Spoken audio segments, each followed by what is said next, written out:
And we're live with day 5, episode 5, Roots and Records. Thank everyone for waiting. Sorry, patiently. We had you waiting a little bit, but we're going to have some gifts today. So Yeah. we're going to make up back for it. Make sure you're active in the chat. Being active in the chat is going to help you, but what's going to be most helpful is being loyal. Yeah. The people who are here from episode 1, Yeah. you are going to be in the best position to win these gifts. Yes. So definitely look out for it. About 30 minutes in, 40 minutes in, I want to make sure that you guys, paying attention and just waiting for that link to drop. So we're going to drop a link in the chat Yeah. for everyone who's live currently here with us, and you're going to be able to answer a few questions, and we're going to select the winners after, right? So today we're going to have Donavon White. He's going to be here momentarily, and we're going to get into it. But before we get into the conversation with him, let's do a quick recap of yesterday. Yeah. Kareem, what do you think? Oh my God, of the trials, brother. Yeah, you were in the space last night. Yep. I was, but before you joined, I was doing backflips, man. I was so excited. Yeah. So many different things that we can talk about. You know, the under 20s were spectacular. Spectacular. Brother, I forgot for a minute, maybe because we've been focusing now on the seniors. Yep. I forgot for a minute what champs was like, right? In terms of the caliber of athletes that we have. Brother, 11-2 and 11-1 as under 20s. It's crazy out here. Yeah, and I mean, I think yesterday really injected a little bit of life in the whole Jamaica fans across the world. Factual. I think everyone got that little boost, that little, dopamine hit from like just seeing those performances. Yeah. And like, I think everybody had a little down, a little negative. But me, I'm always positive. True. But I mean, I understand for most people seeing is believing, but for me and you who's been around the sport to a deeper level, Yeah. we realize that sometimes it's patience and sometimes it's gonna come when it comes. So we had some good performances yesterday. Yeah, right? some great performances. Great performances. We saw some marks that some of the athletes haven't put up. We saw Kishan. Oh, listen, Mr. Thompson. I mean, Coach Stephen Francis said Yes. it, and we said it. I think it was on episode 2 with Janae. That Stephen Francis gave us a warning. He said, Don't talk just for talk. right. And as I've said on the space last night, if I three people in this life, you must believe in her, God, your mother, and Stephen Francis. Don't them three people there any at all. And him said, he said he was in a better shape than he was last year. Last year he did 985. So if he's saying that he's in a better shape than he was last year, then come on. Yeah, We'll see it. Believe. We'll see it, man. Believe, and definitely, just to give you guys a little bit more context around the conversation that we're going to have today, Donavon White is the director of tourism on the tours, the Jamaica Tourist Board? Jamaica Tourist Board, and obviously he oversees, and he's here with us. Okay. Yeah. Director of tourism, Donavon White. We're just Jump talking. right in. Call us at that about him. We're just talking about it right here, man. There's your seat. Yeah, You have yeah. the mics. Yeah. Yeah, man, that's fine, Just man. That's... talking about a little track and field. Good afternoon, my boss. Good afternoon. I'm so sorry to be late. No, man, that's you're okay, good. man. We Never understand. to be late, but Yeah. work sometimes You understand? doesn't These- permit us from running away from the office. We were just giving the people, a little background on you. But since you're here, definitely want you to go ahead and introduce yourself and tell the people about a little bit about what you do on your day to day when it comes to, the brand of Jamaica, sports Jamaica, and everything around putting Jamaica to the rest of the world. Well, the job of the director of tourism, whether it's me or somebody else, is the job of ensuring that the destination is positioned, promoted, and managed to the benefit of our tourism industry, to the benefit of the people of Jamaica, because we're funded from the government consolidated fund. And so our primary objective is to ensure that we make an economic difference to the country's general economic output and flows in terms of revenues to the country to drive other activities within the Jamaican space. We take that job obviously very seriously. We have 170 people employed to the organization. Today we operate offices in Miami, Toronto, Berlin, London, and Jamaica. We have representative agencies in Japan, India, Latin America, that work for us in terms of almost like a satellite office So if I were to say how many offices we have, we'd have to include those companies as well who represent us in far-reaching places. The industry is a global one today. There are more than 170 countries that are offering tourism opportunities for people to travel. That number has significantly grown over the last 10 to 15 years, with more countries investing in tourism as a primary export activity. We play in a space where we're part of the Caribbean, and the Caribbean is the most dependent region on tourism today. 4 years ago, 13 of the top 20 most dependent countries on tourism were in the Caribbean. The most dependent being Antigua and Barbuda at number 3. I think Jamaica, was at number 8. So we play in a very competitive space where everybody is driving for the decision of the traveler as to where they take their next vacation. And so it's not a easy space to work in, as some people would like to think. People just jump on a plane and come because they feel like coming. You have to earn the trust and belief of that traveler that Jamaica is where they want to go. Or sometimes you have to convince them that Jamaica is the place to go. So it's a sales job for our teams that work out in the region. It's a marketing job for the people in our organization that work with our advertising agencies and our PR agencies to make sure we're positioned properly. But it's also a very strategic organization from a nation building perspective, because the primary planning agencies of the country, PIOJ, Bank of Jamaica, Ministry of Finance, Statin, depend on the numbers that the tourist board produce, and that how we forecast our performances year in advance, to determine how the statistical data is planned in the country. So we hold a very strategic role in terms of what numbers we provide, A, as actual in terms of performance, but B, in terms of our projecting and forecasting of future performances, because that then leads to how you plan your revenue inflows, et cetera, in the country by and large. So we have a very strategic role in the country's economics, but we also have a very important role because tourism is our number one industry. Exactly, and I think it's important for people to know how that works. Like, I mean, people have heard that. We go to school, we know that tourism is our number one industry, but a lot of people don't know exactly the behind the scenes and like how do we drive those numbers. So just to go dive into that, what are some of the activations that you guys are involved in that do drive the numbers, and how does the people of Jamaica play a role into that? We do a number of different types of activities. So we work with media, for example.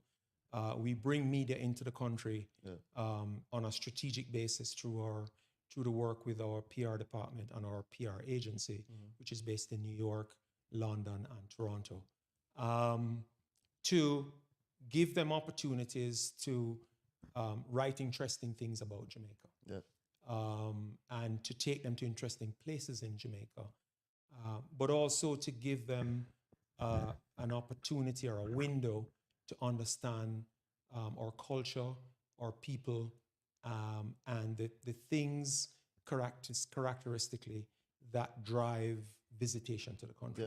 Our food, our culture, our music, or all the various aspects of what makes Jamaica the place that it is. We also have a very dedicated approach to the sales trade of travel, which is on the travel agency side, on the travel agent side.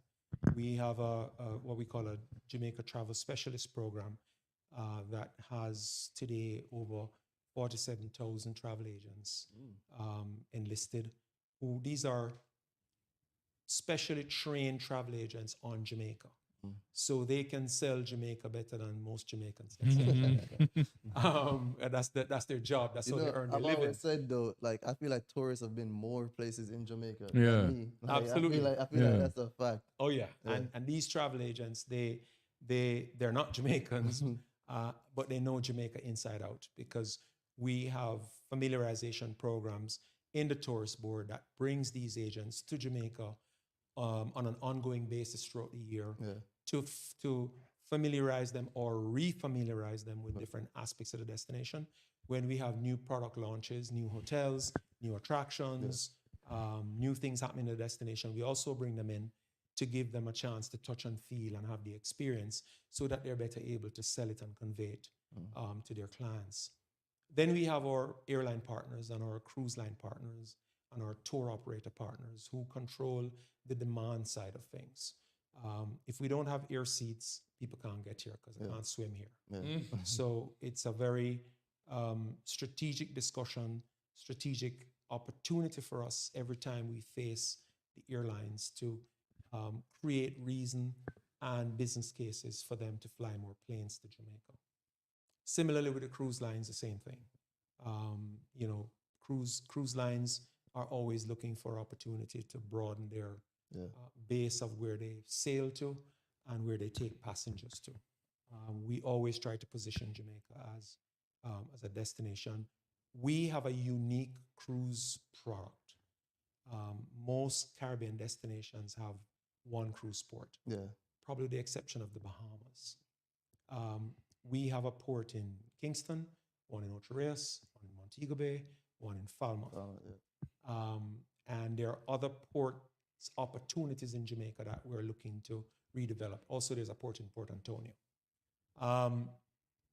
And so cruise lines have an opportunity to choose for different reasons based on their clientele or their strategic motivations, which ports they want to sail to in Jamaica, and also which port fit best in their itinerary of travel. Because as you know, the cruise lines, they go to multiple destinations on a cruise with passengers. So they have to select those destinations and they select which ports in Jamaica they use as part of those itineraries.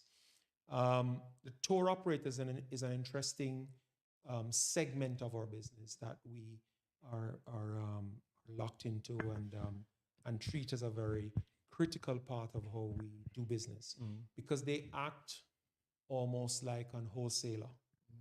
So they work in the middle between the airlines and the cruise lines and the hotels and the attractions as the aggregator of inventory.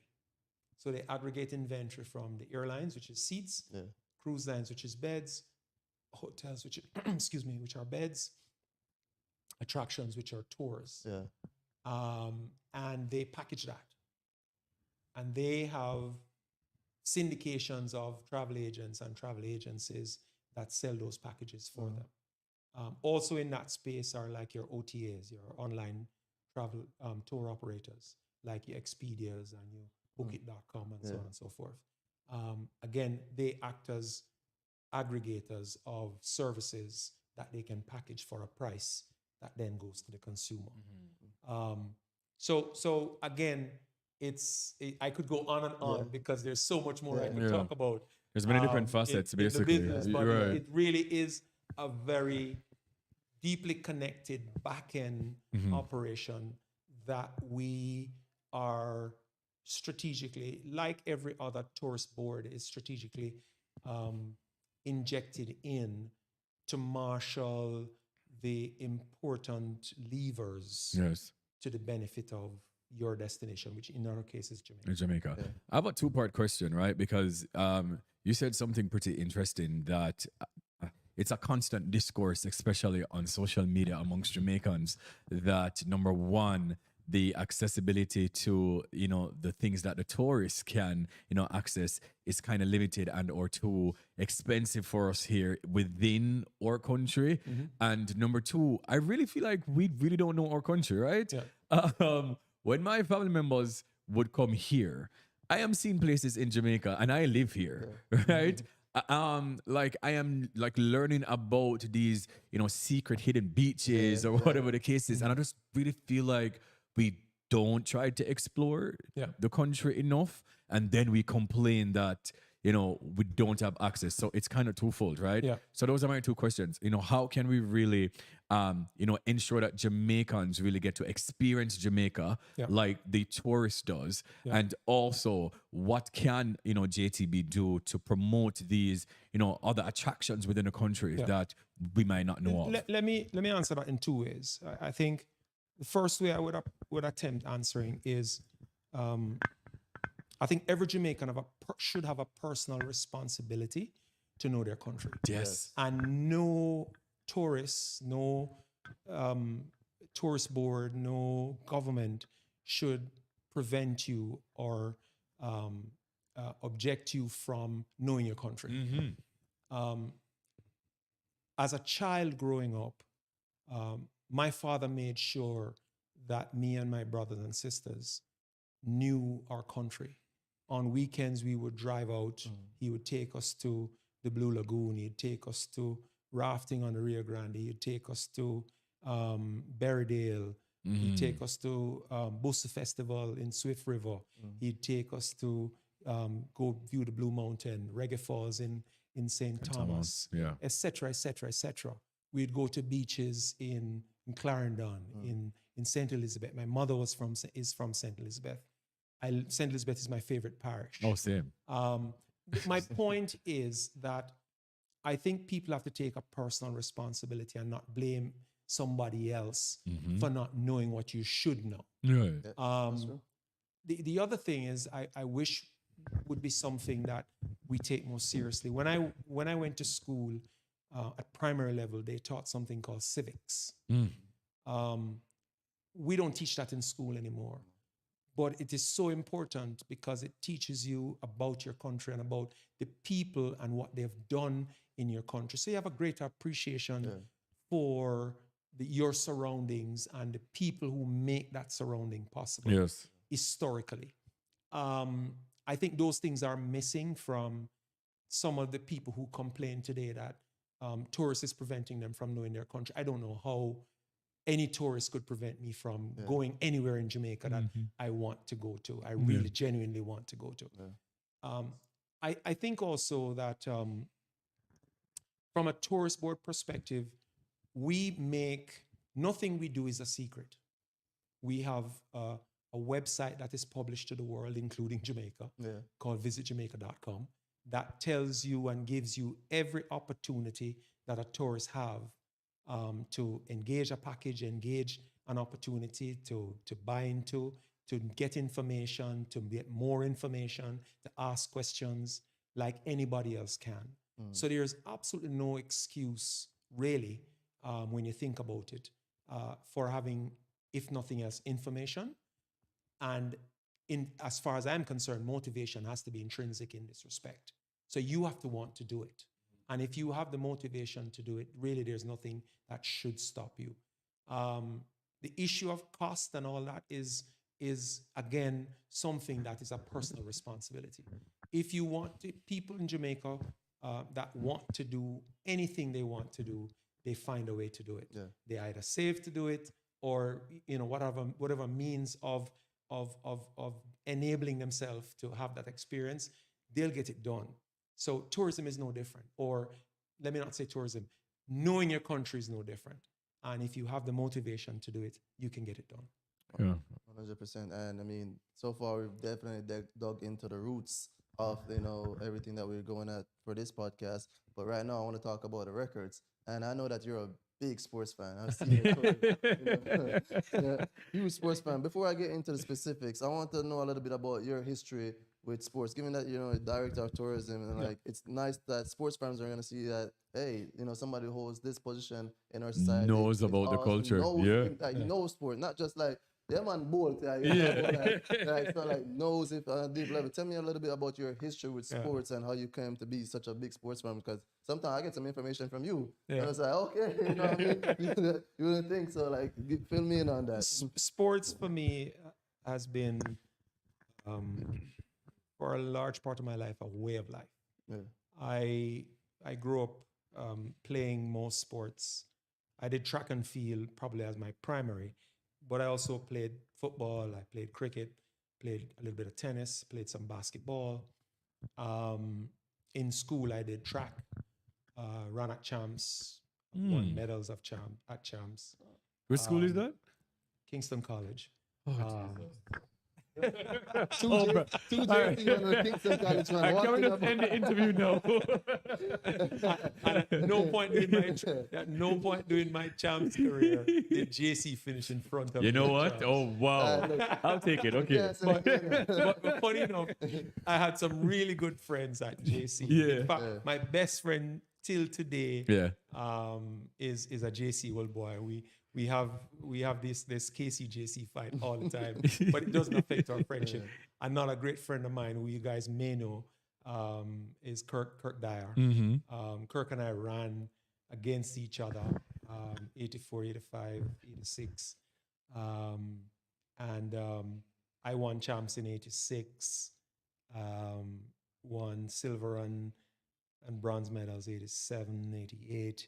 I got injured 88, left school 89, went to college in 1990, and the rest is history in terms of my involvement there. I actually came back and did some amount of coaching starting 94 at KC. So I also coached some track and field from 94 to 99. I have deep-rooted friendships in the sport of track and field. People like Lennox Graham, coach at Clemson, is one of my best friends. Coach Elliott, Okay, Ifta, was that LSU? at LSU. Yeah. We went to San Diego. Yeah. Also a great friend of mine. Poppy Thomas, another great friend of mine.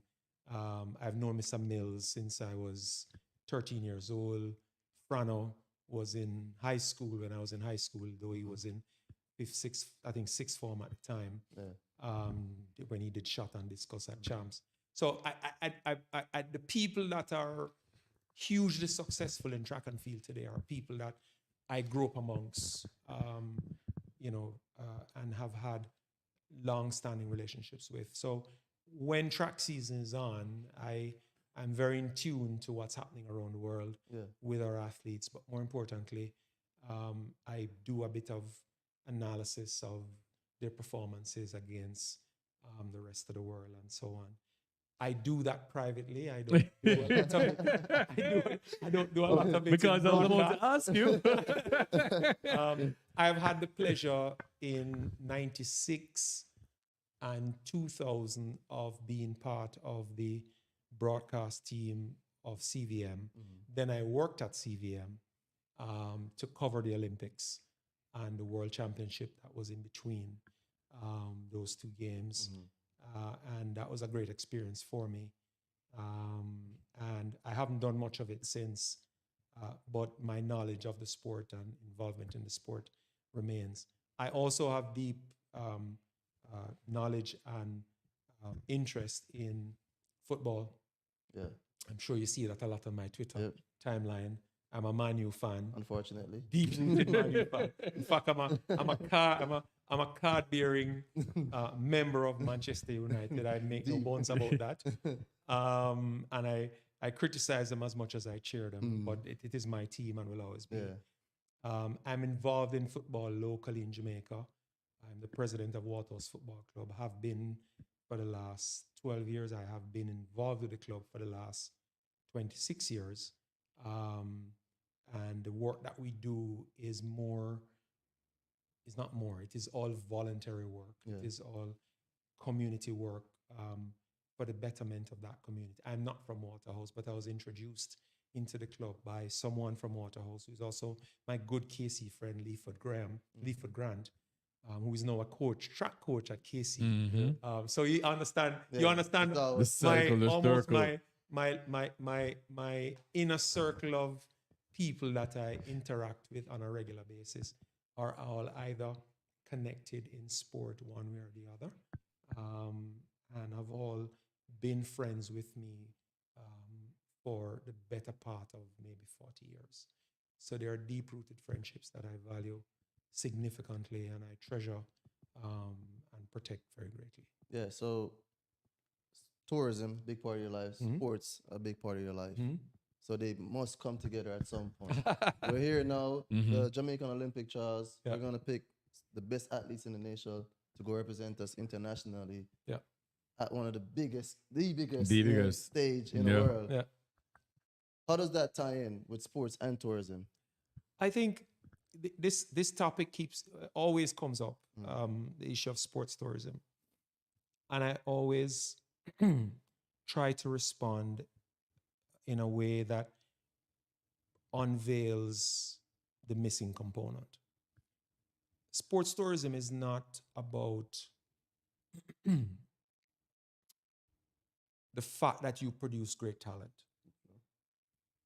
It's great that you produce great talent, but is that great talent going to make you bring one more visitor to Jamaica? Probably not. It will make them want to celebrate and know more about Jamaica, but will it actually make them jump on a plane and book a hotel room to come spend 10 days in Jamaica? No. But what will is if Jamaica had the right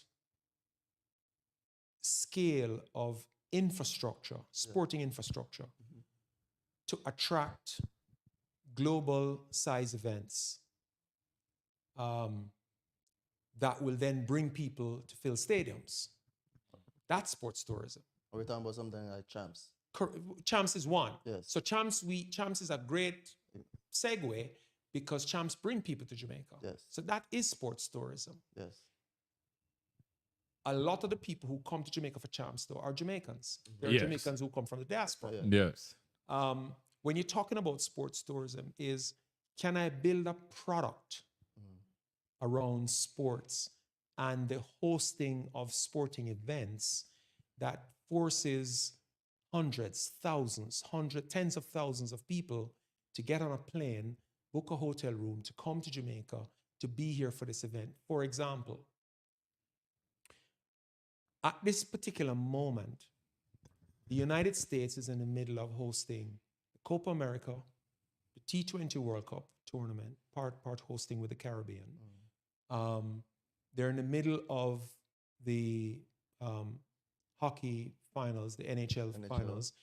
Basketball just finished 3 weeks ago. And before that, NFL finished 6 weeks before. It's coming up 6 weeks from now. And coming up 6 weeks from now. Yeah. They have, and it's bad that I'm using the US to make a parallel, but conceptually is the point I'm trying to make, that if you don't have the infrastructure to bid for and win global events, the ability to package sports tourism is limited. Now, are there other things that we can do within the sports tourism space to capture more of that market? Absolutely, yes. So there are smaller types events, like we do with basketball, with the NC2A tournament that we host in Montego Bay, Jamaica Classics, in November of each year, where we work with the NC2A to bring some of the top schools that play in that tournament, which in some cases rival audiences of the NBA. And that comes with television, so it puts Jamaica on show visually and audibly. That gives us an opportunity to package and market.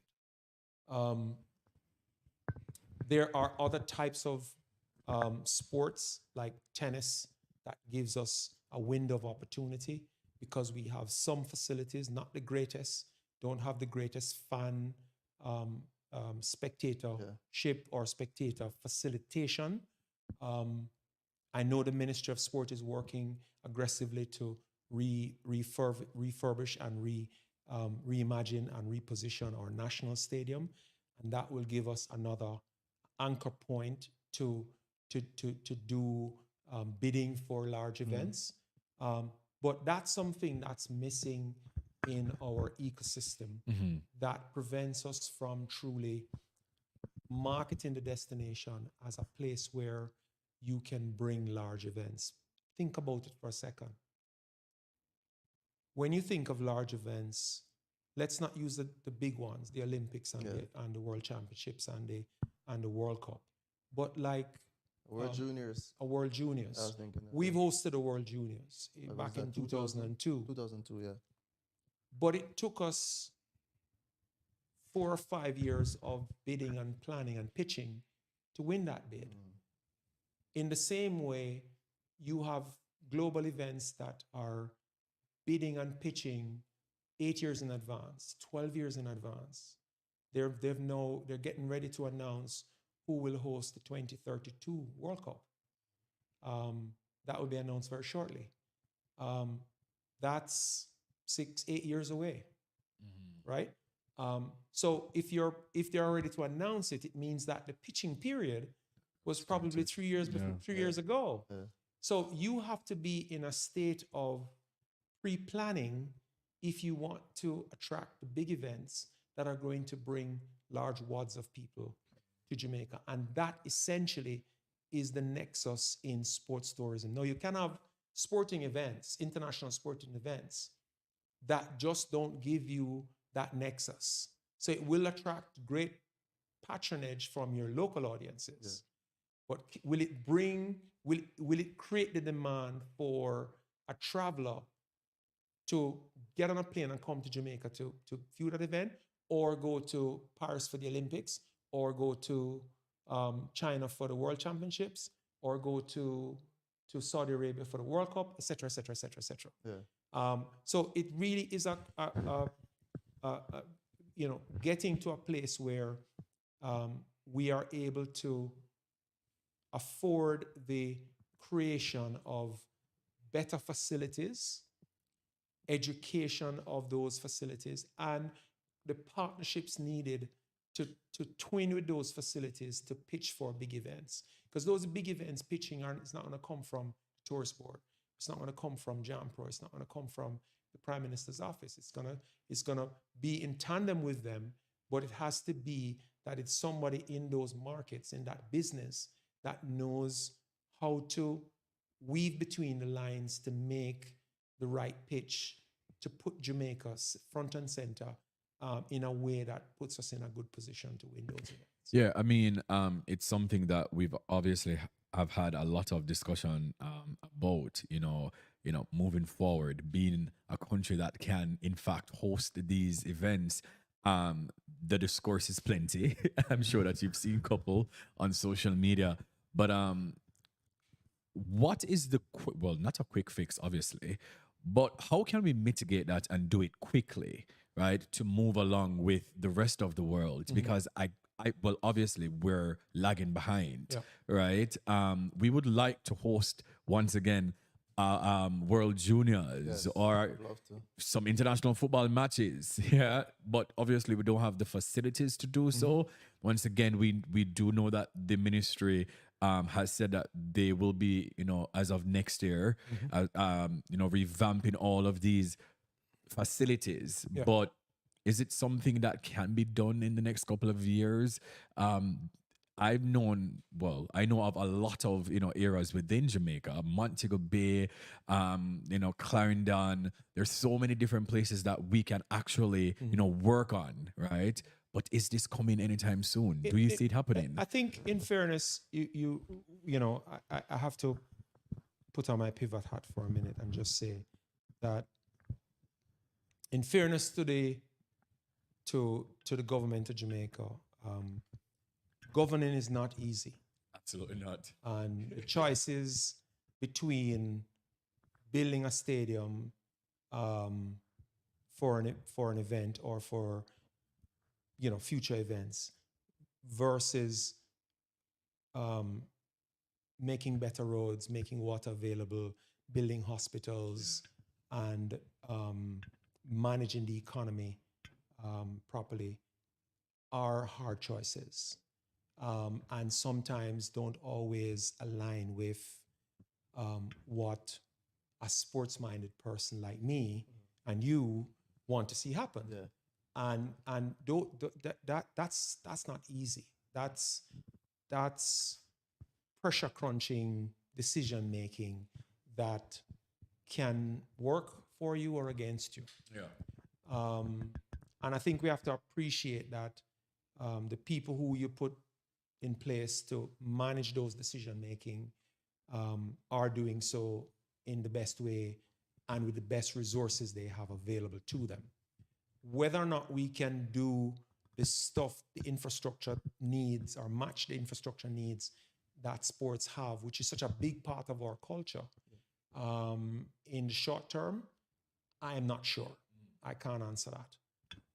My personal opinion is it needs a long-term plan, because I think that's something that you have to attack in phases and in stages and find funding partners for, and also be able to structurally integrate in a way that feeds back into the economy, that is going to outlay the support to make it happen in the first place. Because everything has to have a ROI, a return on investment. Yeah, true. If it doesn't have a return on investment, then it's not a good business decision. It's just charity. It's just charity. It's Exactly. charity indeed. And as a small developing country,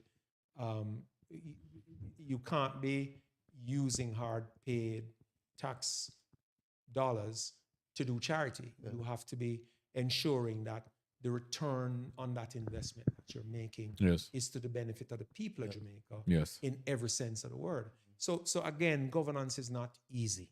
Mhm. Those decisions are not easy decisions. And so sometimes we have to,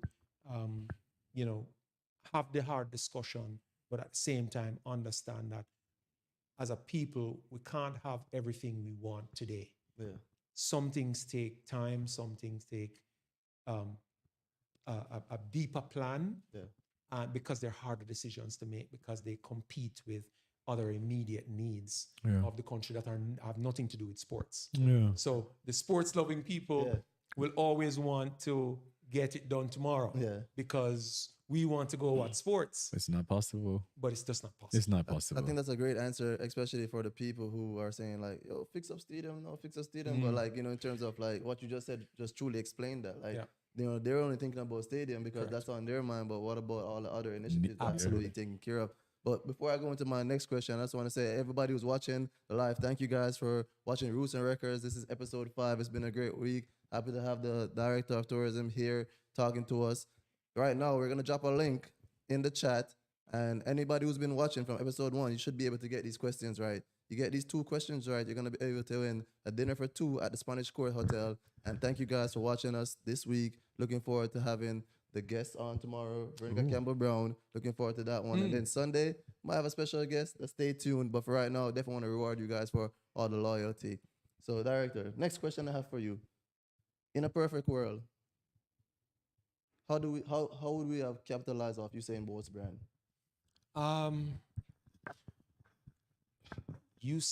Usain's phenomenon is one that is generational, and it is truly one of the gifts that keeps giving to Brand Jamaica. Usain has been, without being, an ambassador or a stated or signed contracted ambassador of Jamaica, is Jamaica recognized, and he has always been true to himself and true to his country and where he's from. That alone allows for the Usain legacy to be always traced to his roots, and therefore give value and credence to Jamaica. Much similar to Bob Marley. Not any way different from a Jimmy Cliff or a Merlene Ottey. Even though Merlene spent a couple of years competing for Slovenia, she's always traced back to being a Jamaica and a Jamaican queen. And I could go on and on and on about some of the other people who have done great service for their country, competing and or representing, and today are remembered and are revered for who they've become. Usain is a global brand, like Bob, and it allows him the opportunity to open great doors for himself But what he has been able to do is every time he opens a door for himself, he takes Jamaica with him. And that is a quality that is greatly misunderstood sometimes, or people don't appreciate how much he reps Jamaica with everything he does. And every time I see him or get the opportunity to say hello to him, I thank him for always taking Jamaica with him wherever he goes. Yeah.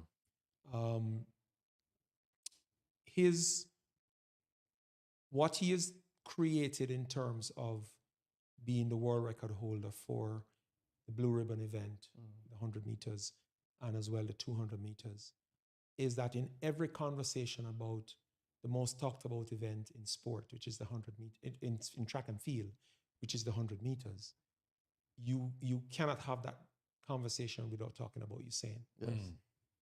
And you cannot talk about Usain without talking about Jamaica. Yes. So the two things are inextricably linked to each other, and therefore Brand Jamaica benefits from that. Yeah. We are the custodian of Brand Jamaica from a tourism perspective. Yes. And so whenever we talk about the sporting pillar of tourism, Usain always is part of that conversation in terms of us being able to pitch Jamaica, to position Jamaica in a conversation, in a presentation. We are always welcoming of the opportunity to work with Usain on anything that he has a mind to do. He has a great business mind. Yeah. He has good business people obviously around him. Yes. That allows him to make great decisions for himself and for his legacy and his family. And we always welcome the opportunity to hear from him, any ideas he has that he wants to work with us from a tourism standpoint. But Usain and Jamaica are inextricably linked. And as I say, the most admirable thing about what he does is whatever doors he opens, he takes Jamaica in with him. Yeah, absolutely, man. A true ambassador for this country, trust and believe through and through. But since we're on the topic of track and field, and since you're so embedded in track and field, it's the national trials. We're here today, number 2. We're so excited. Based on what you saw yesterday or last night, what performances stands out to you right now? I think certainly the 100 meters with Thompson from MVP, the 982, because a lot of people were worried that our especially our male sprinters were not showing the returns in terms of being able to match strides with the rest of the world. I think Stephen Francis said it right a week ago in his interview when he said the track season, the professional season doesn't start until the summer. So you can't expect your best sprinters to be running 9s from in February. March or February. It's just not going to happen. Right. And so we have such a high bar with Usain and Asafa and Nesta and Michael Frater, what they did in that era, that we expect that every time our male sprinters go on the track, they're going to run 9.6 or 9.7. Yes. Or every race they go in, they're going to win a gold medal. Yes. And that's just the expectation from what we've grown used to. But, sports, and in particular track and field, is very cyclical. And you're going to go through highs and cycle low and come back high and keep cycling up and down. One thing is for sure, we have talent. Talent is not in short supply. Yeah. And I saw somewhere recently where Shay what's his name? Shannon Sharp. And Stephen A. Smith were debating about sprinting and prowess and US versus Jamaica. And I dare say that he will have something special coming to him very soon. But that's a whole nother topic for discussion. We saved the video. The other area that I thought last night was very revealing was Sharika and Shelley going sub 10 last night, sub 11 last night. I must say I'm like every other Jamaican, sad and disheartened that Elaine is not going to be able to defend her sprint double in Paris, and that she's going through an injury that is going to keep her out. Elaine is one of my favorite female sprinters of all time. Yeah. Not because she's a Jamaican, but because she really exudes a level of prowess in sprinting that you don't see in a lot of female sprinters, quite frankly. But she is where she is, and we have to only hope and wish that she gets better soon and will be able to return to her best when she gets back. But I think this trials is the most important meet on the calendar every year, with the exception of boys champs, boys and girls champs. And so when you get to trials, though, especially in an Olympic year or a world championship year, it takes on a whole different meaning and purpose, because now you're competing for a place to represent Jamaica on the biggest stage, and none bigger than the Olympic Games. I think our athletes understand that. The pressures of making team is great. The disappointment of finishing fourth cannot be underscored, cannot be missed. Can't describe that. So there's the agony of defeat and the joys of winning all going on at the same time. Yeah, and if you just look at the track and the finish line at every finals, and you look at the face of first to third and the face of fourth to eighth, you see the stark difference immediately. But that's sports. Sports brings out the best in us. It gives us an opportunity to show our true resilience as a people. And Jamaica is tops in the world where that is concerned. Did you feel like, I feel like leading into yesterday, the fans, Jamaican fans all over the world, kind of like on a down, like, kind of a negative anticipation going into the Olympics. I feel like yesterday kind of switched that, just like automatic. Well, again, because, being a fan and being a supporter is different. Just that word. I always make that point, and I always make it especially in football. A fan is like a fad. You're a fan of something because it looks nice and rosy and it gives you immediate gratification. And when it's gone, and you're gone with it. When you're a supporter, you are in the trenches wanting to know everything that's going on. You ask the questions. When things are down, you want to know why. And so you can anticipate the ups. So the supporters in the stadium last night should not, and I don't think was surprised by some of the brilliant performances, even in the heats, because they would have expected it.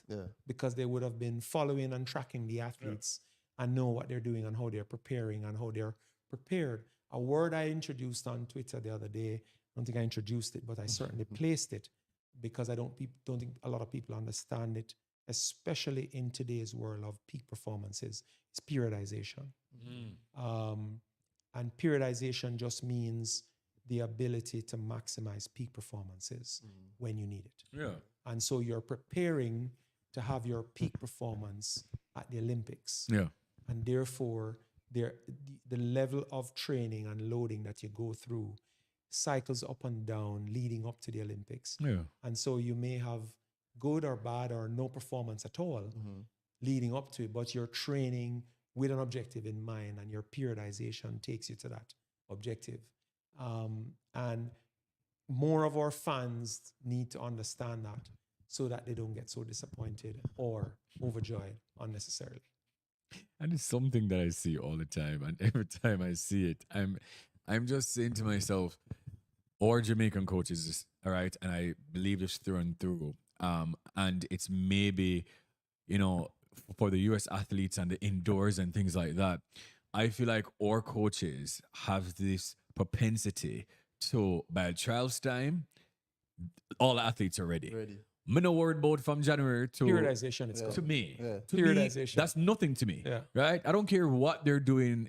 I don't care if it's 12 seconds, my business. Because I know that by trials, they're going to be ready. And right after trials for whatever major championships, they're going to be ready. We've seen it. Yeah. I've been watching track and field all my life. So I know that this is, what the trajectory is going to be. This is what my expectance is. I know that, okay, by trials, they're going to be ready. But listen, the people were really They going must through stress it. out. They were going through the trenches. Stress out. They will not go through it, boy. Yeah. So as we head to the end of this episode, episode 5, Roots and Records, the podcast, me and my co-host Boy Things, talk to the director of tourism, Donavon White. The Olympics is coming up. Mhm. What is Jamaica Tourist Board doing now to capitalize on this event that's currently happening? And we're gonna send some great athletes. Obviously, we're gonna be on the world stage. People are gonna be looking. They're gonna be putting in Jamaica. They're gonna see Shelly out there, Sherika speaking into existence. Yeah. A lot of our athletes on the podium. What's the plans leading into that? We have a program which you're involved with, of course, from trials to Paris, that we are working with on the promotional side in the markets, particularly in our European marketplaces. So we are starting the ball rolling with your podcasts and your coverage of the national championships. We actually have worked with our PR team to bring journalists to the trials. We have a journalist from Track and Field News who is here and covering trials, but also covering the destination as part of his outlook to how he will write about his experience at trials. I'm sure he has also interviews with some of our athletes who are either aspiring to make the team or who will eventually qualify for making the Jamaica team. We have another journalist out of Germany as well who is here.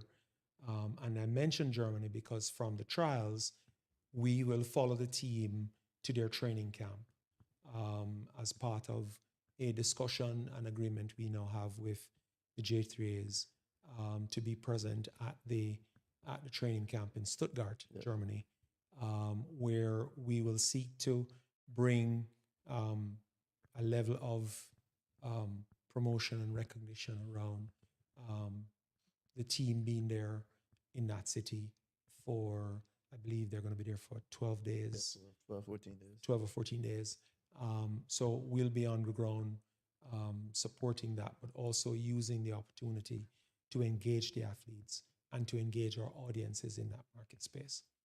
And then from there, we will transition over to Paris, where we will have our own setup in close proximity to the stadium that will engage through consumers, the travel trade, the travel community, but also providing a platform for the media to engage through our Jamaica space, to use our Jamaica space, and to create interviews and press conference capabilities to transmit information out of Paris about what's happening with Jamaica and back to Jamaica as well as the rest of the world.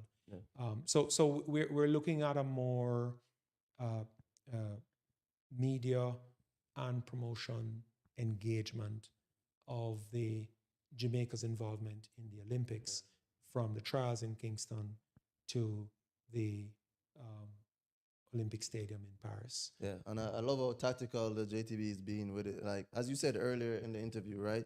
You don't just run fast and people start come Jamaica. Yeah. Like, that's not how it works. Yeah. You know what has to be some tactical moves, some strategic moves to say, okay, you start looking for Jamaican athletes. You see that what they do. Is there a links for you to find out what's in Jamaica, when you can go in there? Is there any deals there specifically where you could come visit the island? Right. And as you said, also, this is available for Jamaicans too. Correct. Yes, it is. So Yes, like it is. everything that's being put out by myself over the course of this week, in Germany and Paris, is something that people are going to be able to follow up from and being able to take advantage of all opportunities. That's going to be not just for tourists, but also Jamaican people, because the brand is for everyone. I think that's one of the things that Jamaica is popular for. I think the 2-letter One Love is one, like we are all one. So, I mean, I think specifically going out there and following up on that. I think a lot of those moves are really going to be beneficial in really maximizing off the exposure that the athletes are going to get on that big world stage. So I appreciate what the JTB is doing and really pushing brand Jamaica. And I mean, tourism is our bigger sector. You know, it's bringing in most of the money for the island, and love to keep pushing that. And for the Jamaican people who want to take advantage of that, please follow me, follow all the coverage that I'm going to be doing from now straight through to the Olympics. And there's going to be a lot of offers there for you guys. So appreciate that you guys are doing. So Kareem, any last questions for the director? No, actually, well, yeah. The three events that you're looking forward to by the end of this trials. Right, of Charles? Yeah, Yes. other than the 100 meters. So Yeah. three other events. yeah, yeah, Right. yeah. Other than the 100 meters, three other events. That's a standard. Yeah. I think I think every Jamaican is hoping and praying that the inclusion of the 4x4 qualifying event on Sunday, Please. that the Jamaica team actually beats the qualifying team of 2:59.12 that they need to run to get into the top 16 teams for the mile relay at the Olympics. I think everybody will be either glued to the TV or in the stadium. I believe the Minister of Sport, Minister Grange, has made the stadium, the bleachers, free for entry For Sunday, so they on can go. Sunday. Come, Yes. please. It's the So last day. we to need to qualify. encourage people to go. I think it would be great if the athletes got a full stadium on yeah. Sunday to urge them on, and Yes. to let them know and realize how passionate we are Yeah. about seeing them in Paris, Yes. lined up for the mile relays. So that's one. I've been following with specific interests the development and progress of our jumpers, none more than Jaden Hibbert. I think Jaden is so talented, especially at his age, that he is probably ranked, I think, number 3 now in the world, against much more accomplished and advanced triple jumpers. I think I have no doubt Jaden will probably win the trials. I hope he does. I would love to see him win, obviously, at the Olympics. I hope he does. Yeah. But I think he's such an intelligent kid to watch him progress continuously over the last 2 years or so through college, through high school and through college, and now in the pro ranks and seemingly handling himself very well is good to see. And I look forward to seeing the triple jump at trials. I think the third event for me would probably be the women's 400-meter hurdles. Tonight. I think Rochelle has had a good season so far. Yes. She's the top Jamaican going in, and I clearly, I hope she continues to be. But I think she'll have some really good competition from Russell and from Knight. And there's a few other young ladies knocking on the door as well. Cheyenne Salmon. Cheyenne Right is there. very much there. Yeah. I think it'll be a very competitive event 1 through 6. And the first, the third could come from any one of those 6 athletes. I think it'll be very competitive. So those would be my 3 events. Those are my favorite type of events. The one where you can't really You can't tell really pick. exactly, Yeah, like, predict. you know what I mean? You're Like, maybe on your once they come off feet. that last hurdle, Yes. they're gonna. And I want to throw in Rhonda White. Yeah. You know, she hasn't been on the yes. top peak the last Yeah. couple of years, but I remember watching a Charles with her where she came off that last hurdle and I don't know where Just she kept finally going. Yeah. passed everybody and Yeah. made it to that team. You know, I've been on a few teams with her, so you know. She's been running consistently on Last- the local circuit. The last this year as couple well. of weeks, she's been like picking back up. I saw her pen relay. She told me she was going through some injury woes, and pen relays was her first race back. So was happy to see her I back. must say though that I think it's good to see our male sprinters, reclaiming their rightful place. Yes. I think the 100-meter finals tonight is going to be going to have a few surprises in there. What's that word you used earlier? The Periodization. exactly. Periodization. And I also hope that our male sprinters we'll see them in the 200 meters as well. Oh. Yes. I think that's going to shock the world. I I've been think saying that all year. I think it's been a missing part of their preparation, in my view. I think their speed endurance for the 100 has been short because they don't do enough work for the 200 Yeah, we meters. got away from that Yeah, last couple years. I think it seems like that is back. I saw Oblique ran 1996 in Atlanta a few weeks back. Yeah. And I've seen a couple of our sprinters who typically run hundreds alone run a few 200s this year, which is good to see. But I hope to see them in the actual competing in the 200 meters so that they get that extra work going into the Olympics once they qualify for the 100. Okay, great. And I mean, those are great answers. Looking forward to seeing the Charles kickoff. It's already started. We have some of the juniors going on tonight. It's going to be the semifinals and the finals of the 100 meters. Come out to stadium. Can't miss it. Obviously, come tomorrow, but Sunday is going to have that extra oomph about it. You know? The 4x4. It's the last day, June 30th, last day to qualify. So it's either they get it or they don't get it. Having people in the stands will help. So please, come on. It's free for bleachers. It doesn't get any better than free. You know, I'll even throw in a few putty for some people. I swear it is. So, I mean, episode 5, Roots and Records here. My co-host, Kareem Boya Things. Thank you, the director of tourism, Donavon White. Come out here and support us. And big shout out to the JTB, who's been a supporter of me coming here and giving the coverage from Charles. Now, after that, we're going to talk to the Olympians. And then after that, we're going to see them compete in Paris. So keep up with everything that I'll be doing. This is episode 5, episode 6 tomorrow. Veronica Campbell-Brown will be on here. And for everyone who's been loyal from episode 1, you know, obviously you've seen some of the technical difficulties we've been through. Fixing them. It's good. You know, pivot. We talked about pivot, and that's life. Now we're looking good. So I'm gonna put that link out on my bio, me and Kareem's bio. Go ahead, sign up. We're gonna pick a winner by tomorrow. I'm gonna let Kareem pick. Yeah. So, you know, if you want my friend, let me just pick one of my friend. that's a good help. You know, fill out that front. And director, thank you again for taking some time. Great to be here. Appreciate Great to be it. here. You All guys right. are doing a good job. Thank All you. right, thank you. Appreciate it.